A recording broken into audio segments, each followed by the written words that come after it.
Hi, welcome to Overlanding from home. My name is Anton.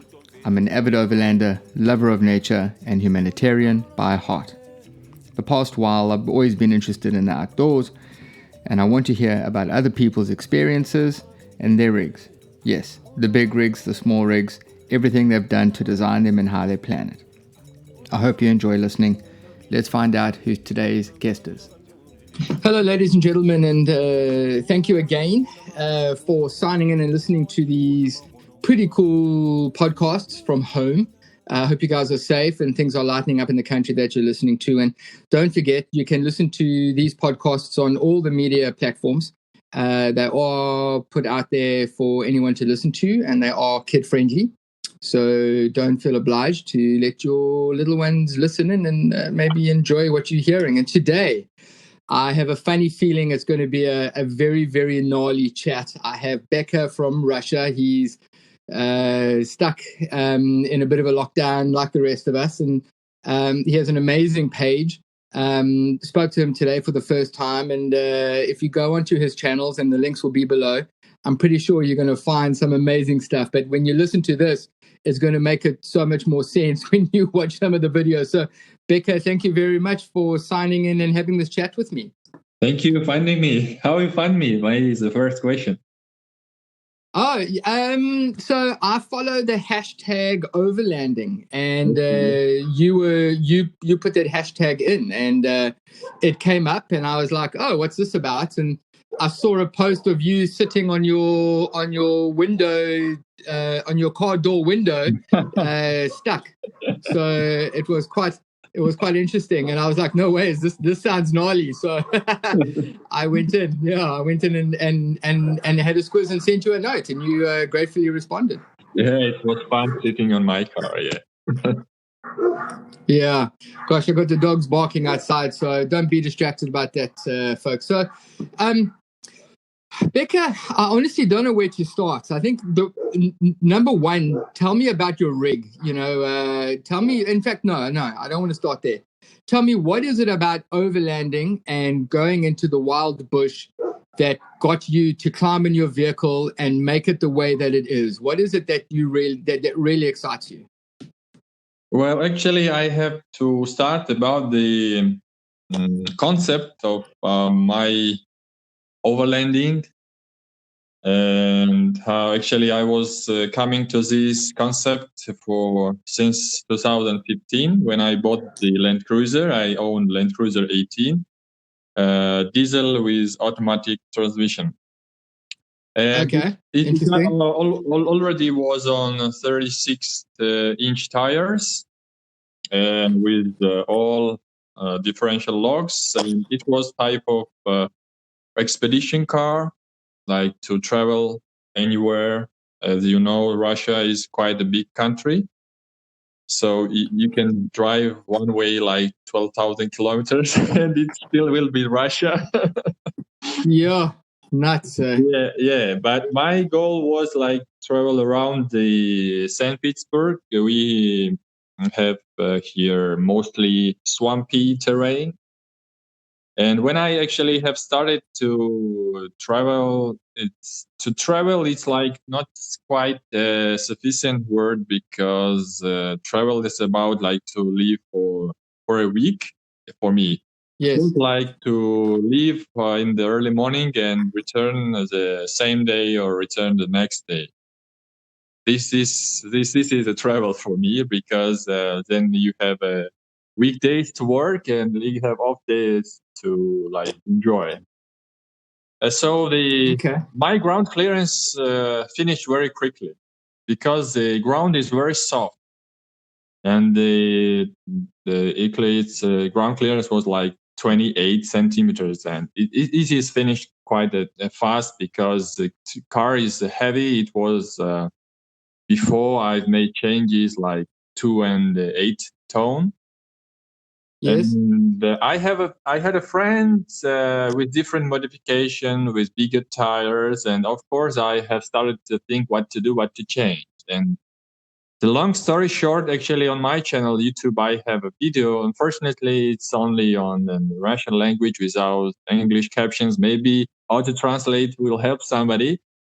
But I was thinking about the 2 year what to do and planning to convert my car in a more convenient to conquer these roads. And the idea was to add the portal axles from Volvo 303. This is Okay. car was manufactured during the Cold War in 1975.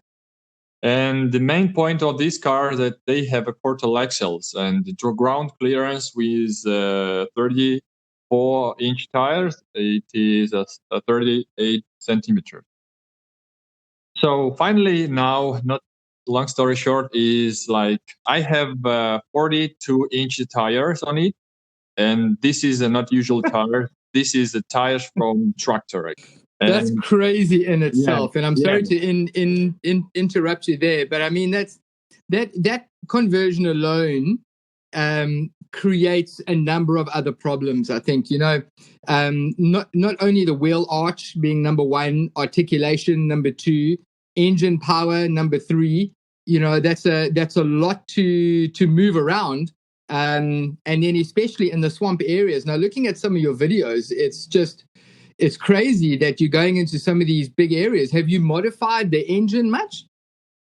Well, actually, those questions, actually, I was thinking about 2 years because I am too, how to say, I don't like much risk, but if you see my videos, you can say so. But anyway, Yeah. I want to plan everything to be planned, and I have so many thoughts about this. So that's why it took 2 years to plan. So actually, everything went smooth because I have left the original suspension. I have not modified anything. The 4-inch lift, I had to run my 36-inch tires with stock axles. They actually left the same. Because of the portal axles, I can fit a 42-inch without any additional inch from this 4-inch I had initially. Also, I can run like 100 kilometers on the rally driving. I mean, on actually not the perfect terrain. So about the stability of the suspension, yes, it's stable. For driving on the usual road, like paved road, it's like same speed, like 95, 100 kilometer. And I'm limited to this speed because of several moments. First is the portal axles shouldn't run more because gears above the 100 kilometers are looped not so good as below this speed. This is according to instruction manual from this car, Volvo 303. There are some people who run on the higher speeds, but actually maybe it caused to more warn of details, extra damage. We don't know, but I'm limited. Yes. The second moment is because when you're adjusting the tractor tires, you need a proper rims, and you need only not the proper rims. You need rims with a double bedlock, because to be able to, as I have a central compression and I have a central tire inflation system, you shouldn't think about will you tire remove from your rim or about all this stuff. So you need double bedlock. So the configuration is that this tractor tire rim is 20 inches, and there is no tires with 20-inch and double bedlock. So we have a handmade rim actually, and the handmade rim is not as straight as it could be. I mean, when you put it in the special, I can't say exactly in English, but when you took your tire to balance in the tire shop, it couldn't be balanced well because first the rims are not straight, and second, tires itself, tractor tires, actually they shouldn't run this speed. The limit of this tire is 40 kilometers per hour. Wow. Yes, they are not allowed to run this speed. But the difference with the tractor, we have less weight. Like the load on each tire should be like 1,400 kilogram, while our load is much less, like about 700 kilogram or 800 kilogram on tires. So this saves our lives, say so, on running on high speed. Yeah, that's crazy. Yeah. So no changes with the engine, because when you put the portal axles, you get the extra gear ratio. You like before it was like 4.88, and now it's 6.0. So you have additional gearing low down. So even in high speeds, there is no problem. I have minor changes on my low range, like it from factory from Toyota. It comes 2.488, and now it's like 3.11, like plus 25%. This is the only change I have made in transmission. This is a stock engine. This is a stock automatic transmission, and everything is stock. That's why I love Land Cruiser 18, because you take the stock car, remove the axles, adding portal axles, tractor tires, and you have a beast. Like you can drive, you can sleep in the car. You can carry a lot of load because we have portable everything. Like we can fix ourselves. And during these years of traveling this way, I had a situation when I needed the evacuation, like because of something has gone so bad, I can fix it with my own. So this is because of the ability to carry. Now our weight is like 3.2 ton. It's too much. It's really too much. We had a competition here. This is very famous, world's most big, as they call, for the competition, Ladoga Trophy. Yes. They are running for 23 years, I think. And in 2019, I was participating in this trophy, and I took the third place on my category. And at the competition time, our weight was 2.8 ton, like 400 kilogram less. Yes. And now we still grow to 3 and 2 tons back, because we add some more extra for like saving our lives in a hard situation. On competition, you can throw out from the car a lot of things, because you should like run only this a special stage and come to the base where you can fix your car, etc. So, of course, this is too much, and our tires are not so huge to handle the swamp, but we are struggling somewhere we are. Like, it's not like Swamp Rider, no. But some point you can anyway cross them. It's okay. I've seen some of the amazing machines that have come out from Russia, like that Swamp Rider machine that goes on pretty much everything. And, looking at your tires, they're definitely going to get you out of a situation, unless, like now, I'm looking at the one that you uploaded on the 1st of June this year. And you were completely bogged down on your left-hand side, right underwater. And it's just,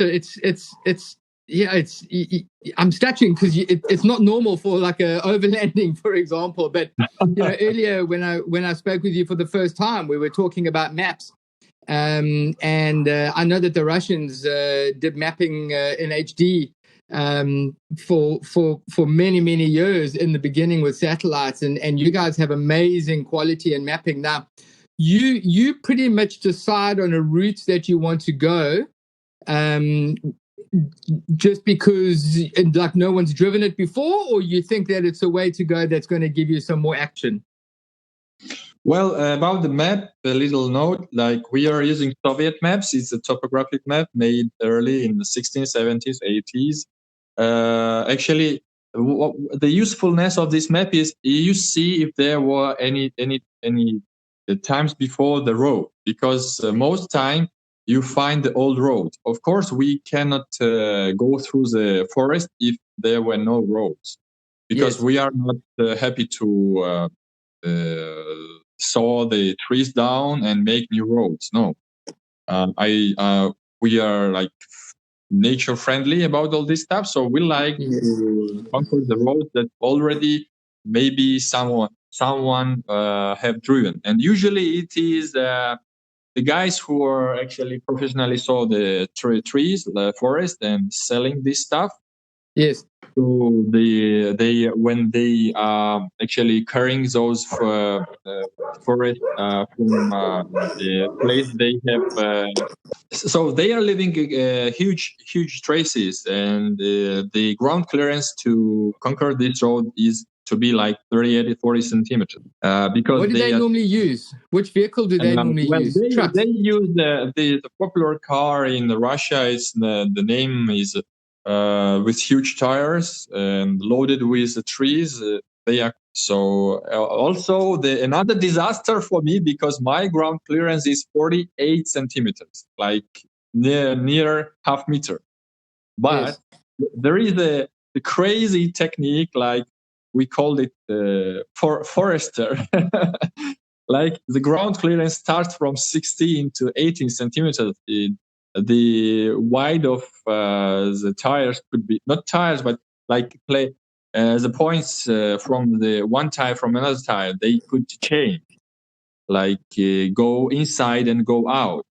Yes. And when they leave the trace, like the clearance unit 16 centimeters, we are unable to like draw directly. So we have, or we are driving over left side or from the right side.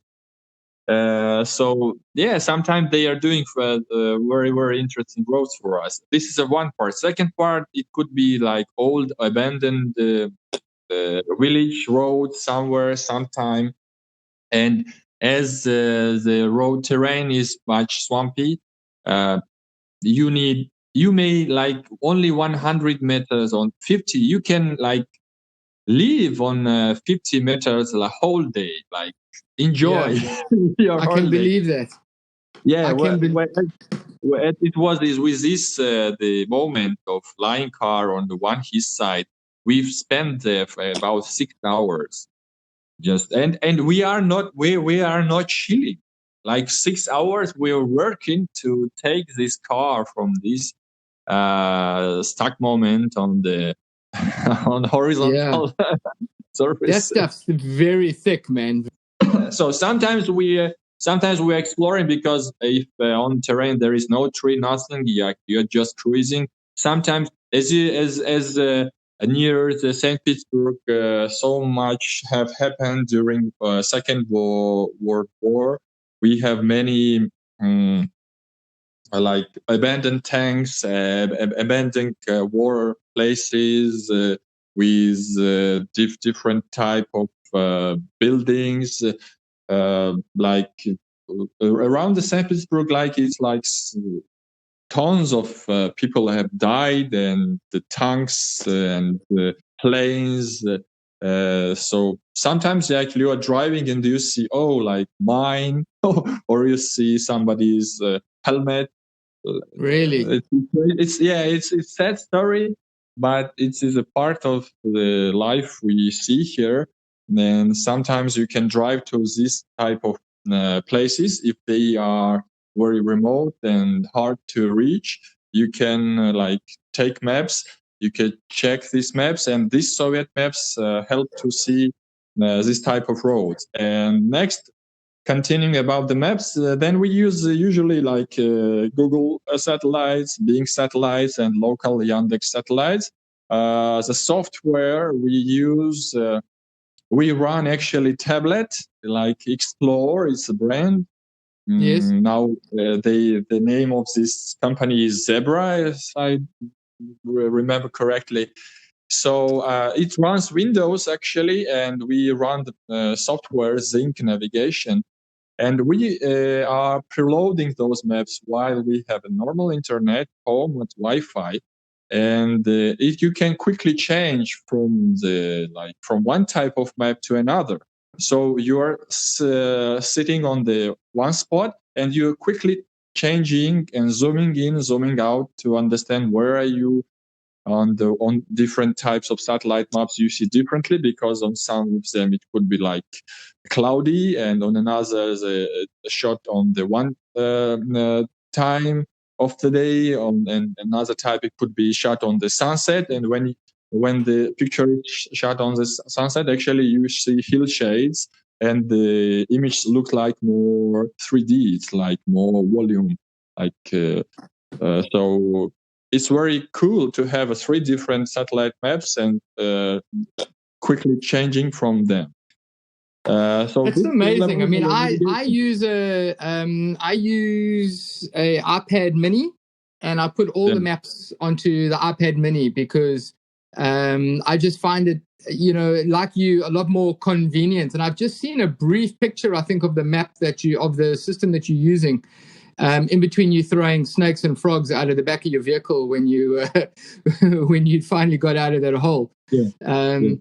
It looks pretty interesting. I mean, I have a Garmin InReach Mini, which is a tracking device, and I connect that with the iPad Mini so that I can track myself wherever I go, because some of the villages I go to are not on maps.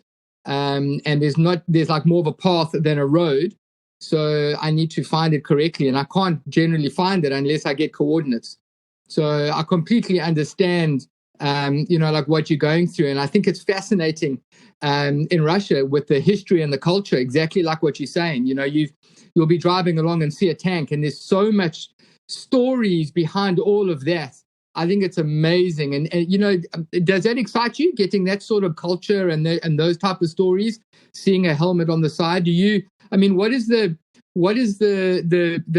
most fascinating thing that you've come across while going on? Well, about this moment, actually, I'm trying to be a side of it. On what part? Like, of course, I appreciate those people who made the piece, and now we are able to talk with to chat, like, yes, with this and with this situation. There are so many places you can specially drive for this, but we are not driving for this. But anyway, like just only surfing on this type of terrain, you are forcing. We are planning actually the interesting place is like when from the ground the half tank is under the swamp and the half is stuck up, like something like this. We are only planning to drive there. Mostly because of the swamp, everything from the war, it is down. Like you should dig for this.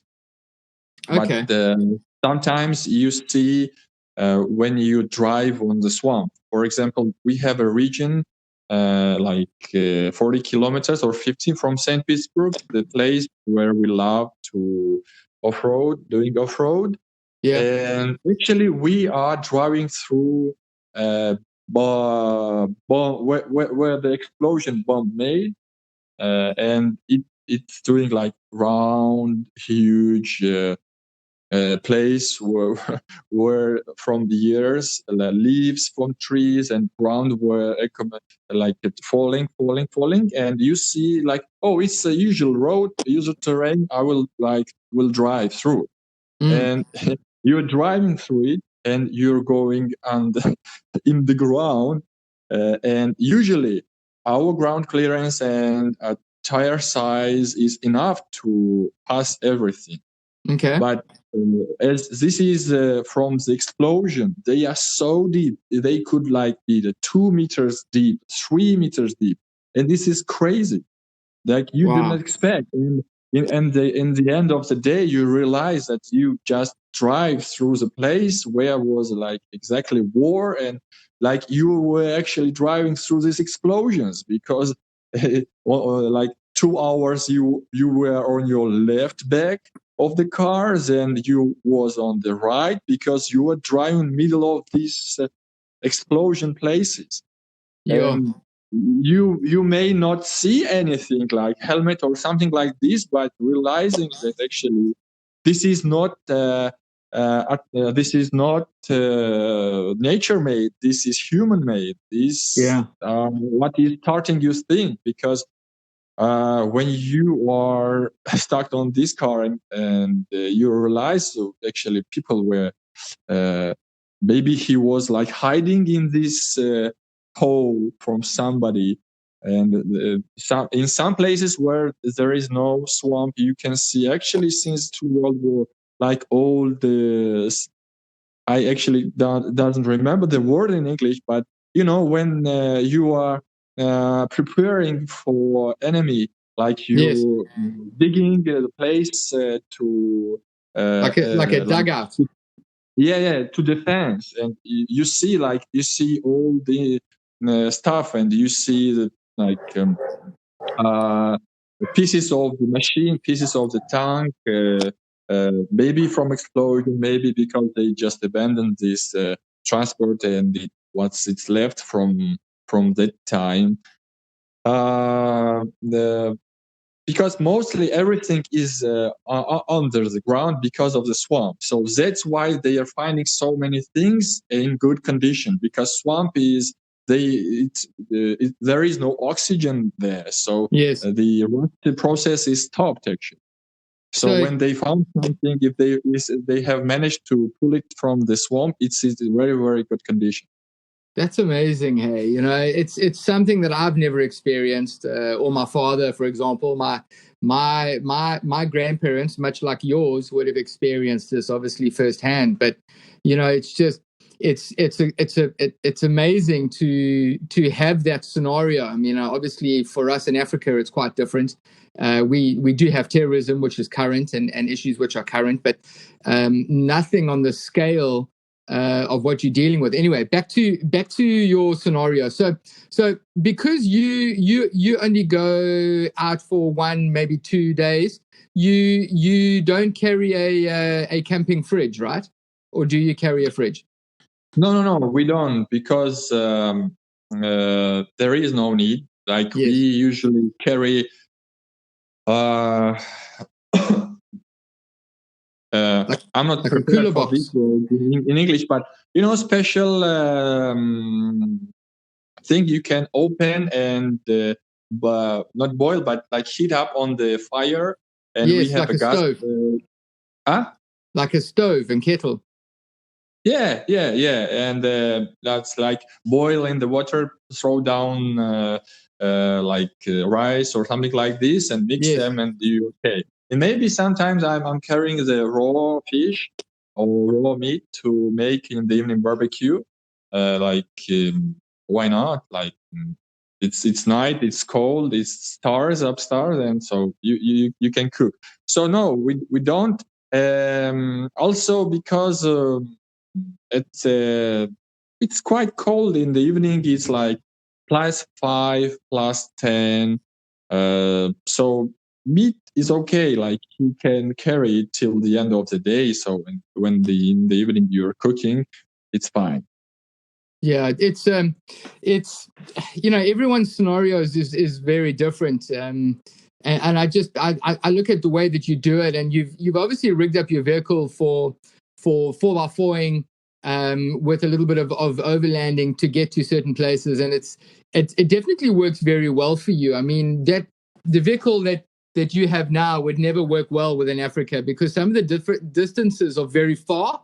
So, you know, for me, for example, to get to Namibia from Cape Town or get to Botswana from Cape Town is like a 1.5 days drive. It's driving for 10 hours, staying over somewhere, then finishing off the drive the next day.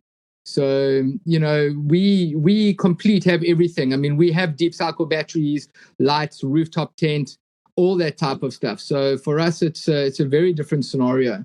And it makes it quite a logistical challenge. It's obviously a lot simpler for you than it is for us. You don't have to worry about carrying extra food and bits and pieces. Now, you've obviously spent quite a bit of money on your vehicle. Are you married? Do you have kids? I have kids. Okay. Do they come out with you? Yes, when it's possible. Sure. He Wonderful. loves it. Wonderful. Is he a boy or a girl? How old is he or her? Boy, he is 9. Ah, lovely, man. This is a perfect scenario, for him. I also see you've got a buddy that goes with you quite a bit. Is that has he helped you build your vehicle? Well, the time we were traveling together, he was not much able because the problem is when you're traveling with your kid, you should watch your boat because of this swamp.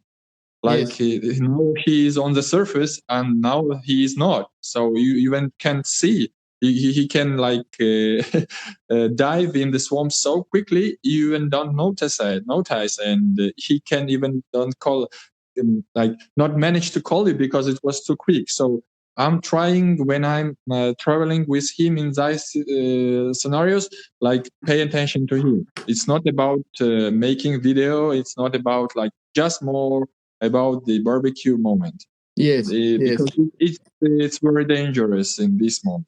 So I'm not sure about his health right now, but maybe we will grow more and will be more taller.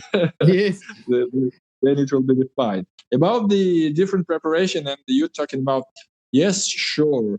We have different challenges, and if I additionally equip my car with the stuff you tell, like extra water, extra food, and all this stuff, it will be like maybe 200 or 300 kilograms more. And there is actually no room left for this.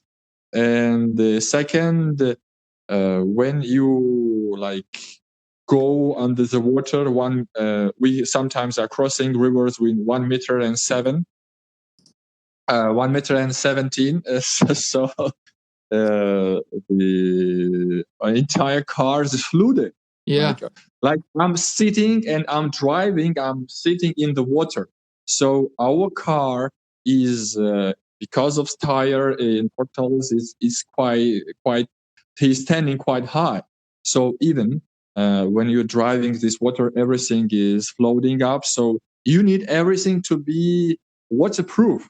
So not all this stuff could be waterproof. So this is another challenge. Well, you wanted to carry like fridge, but fridge should be waterproof. And so, for example, we are carrying saw, motor. I mean, to cut trees. Sometimes it's underwater, and that's where we are doing exploding it, like taking every piece from it, unplugging and making dry and rebuilding again. Or we are carrying with us a portable welding machine. Yeah. Oh, really? Yeah, really. It's portable. It works from 12 or 24 volt. And that's why we can save ourselves sometimes. Usually break something in steering, and steering we are welding steering links together, and this is a fully electrical. It shouldn't go on the water, but sometimes even it could be there. Yeah. So yes, we have different types of off-road. It's as I call it's extreme expedition of from the point of start, not more than 200 kilometers, because it's hard to drive so much. We have no installation, nothing. Like you hear everything. You hear your engine running, you hear the tractor tires running, everything like loud. It's too loud in the city, in the car. So it's not about the comfort, no. So it's not expedition. It's like hardcore expedition for 2 days. And these 2 days is feeding you next week, and even sometimes next 2 weeks, because it was too much, this to concentrate these 2 days. So no, next week, no, I will pass, and maybe after 2 weeks I will go there again. So it's like I call it mini vacation. Really, it's totally different. Like you're surviving, you're on the nature. The only thing you think is how to survive, how to make a challenge, how to sometimes maybe weld something, how to fix with a small amount of different stuff you carry with you. There's a current problem, because sometimes it's not about like a generator belt.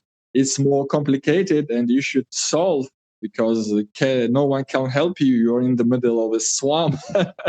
So it's challenging, and it's about to survive, while the city life is about like Excel tables and like this stuff. Well, that I think what I'm going to do is I'm going to ask you one more last question. Is that you've obviously, like you said, it took you 2 years to develop and design the vehicle that you're wanting to use it. Now, if you were to get into serious trouble, besides hiking and walking out, I mean, who would you call? That's a whole nother problem.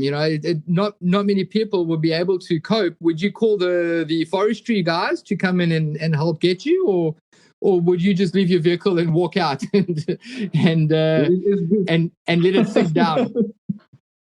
Well, it's a very good question, actually, because it's a problem, because when we are stuck in the way we can help ourselves, this is a real big deal for the guy who have to help to us. In our expedition history, we hadn't this type of moment anyway. But if it will happen, and someday it will happen anyway, there are commercial companies who are on this heavy recovery. Okay. And they are driving special cars, special equipped cars, and even if they can't drive to you too close, they can stop for 100 meters to 300 half kilometers and take their ropes and pull it to you like this way. It could be because of the huge weight of more than 3 tons. It's not possible to tow this car with usual off-road. Even if it could be like this type of car, it's not possible. So the better way in this situation, if you are broken, in this way you can move to bring this spare part to fix the car and drive back with your own forces. So you are just calling to somebody who will drive to near road, and you are walking to this road, jumping, driving to the city, buying the necessary items, come back, fix and go. Okay. I think this scenario is more work. Well, sounds like you could create your own recovery team. And Beka, listen, I really appreciate the chat. It's, as I thought, it's crazy, man. I mean, tractor tires, it's a different level, but understanding why you can only go for 1 or 2 days, it's a whole different kettle of fish. And I'm sure by the time you get home, you sleep very well after 6 hours in one spot digging yourself out. It would completely break someone's back, and I'm pretty sure only a Russian could do it. So listen, blessings to you, my friend, and I'll definitely keep in touch, and I look forward to watching more of your videos. They are in Russian, unfortunately, folks, but very, very cool to watch the way that it's been put together. To let you know, Beka is a photographer, so his quality of video is really good. His pictures on Instagram are really, really good. So please go and follow his channels. And Beka, listen, I really appreciate the time that you've given me. And, we've spoken a little bit about everything, big tires, culture, the war, why you do it. It's incredible. You're very mindful and thoughtful about what you're doing. And I really appreciate that. And I do hope that you stick to doing what you're doing. And I really look forward to carrying on following you on your social media. Thank you for contacting me. It's my first English-speaking experience. Oh, you did very well. I mean, there were no problems at all. I'm sure the listeners understand. So, besides the dogs barking on my side, which is driving me more nuts, you did really well. And thank you for your time. I'm watching another video of yours now you put out on the 25th of May. Where it's just not really a road. There was a path before. I love it, completely love it. Anyway, buddy, thank you very much for your time. Have a blessed day during this lockdown, and stay safe until you get out in the path again. Thank you. Go well. Thanks a lot. Bye bye.